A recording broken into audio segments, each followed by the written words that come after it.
রমজান মানে আলাদা মাস, রমজান মানে আখিরাতের মাস, রমজান মাসে প্রস্তুতির মাস, রমজান মানে মেহনতের মাস, রমজান মানে আল্লাহর মাঝে নিজেকে হারিয়ে ফেলার মাস।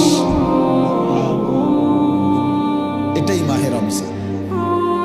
আর যারা ইমানদার ভাইয়া, যাদের কবর আখিরাত মনে আছে, যারা পরকালকে বিশ্বাস করে, দিবানিশি জাহান্নামের ভয়ে যারা কাঁদে, যারা জান্নাতের আশা করে,